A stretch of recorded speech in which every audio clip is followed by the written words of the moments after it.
Hello everyone. Our video for today is handling bounce checks or payments from customers.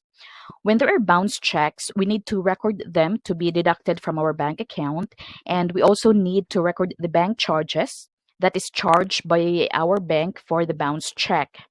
And most importantly, we also need to reset the aging of the original invoice because basically the invoice is not yet paid since the payment had bounced.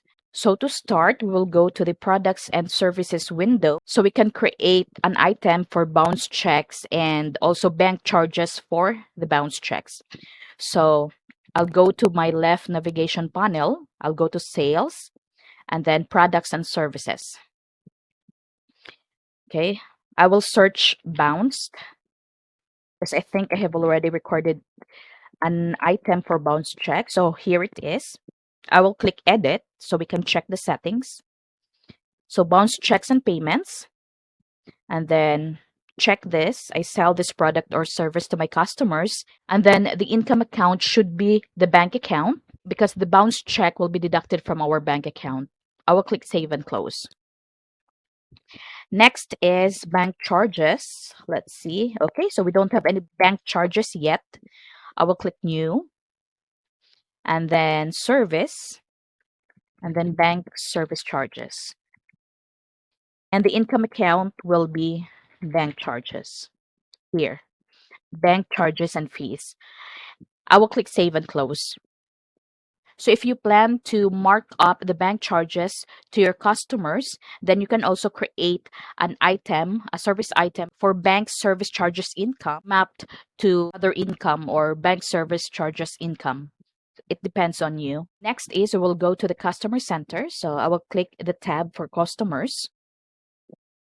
Okay, so we will be dealing with this customer 160 pen. And then this is the payment that has bounced, $155.85. And then this is the original invoice on December 1st. Okay, here. Okay, I will close this. So now we will record the check that bounced. So I will click new transaction and then invoice,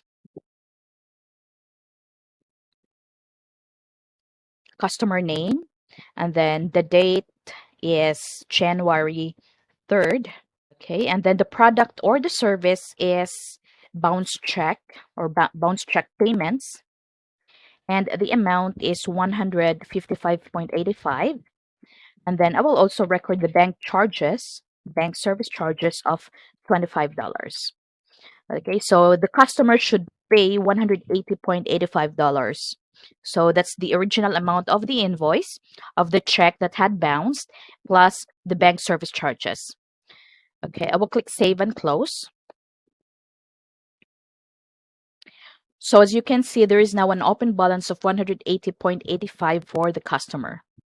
So before we will reset the aging of the original invoice, we will first look at the transaction, the journal entry for the transaction. So I will click the invoice that we created for $180.85. And then I will click more. And then transaction journal. So this is the journal entry for the transaction.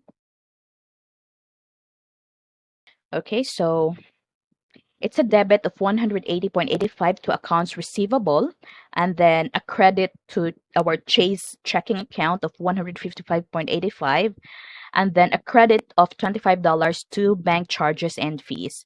So it's a credit for the bank charges and fees because the customer will pay this. So this will offset the original bank charge that has been charged by our bank. Okay, so let's go back to our customer center. And then now we're going to reset the aging of the original invoice. So to do that, we go back to the customer and then we go to the original payment. And then we're going to uncheck the original invoice and check the new invoice, the one that we created for $180.85.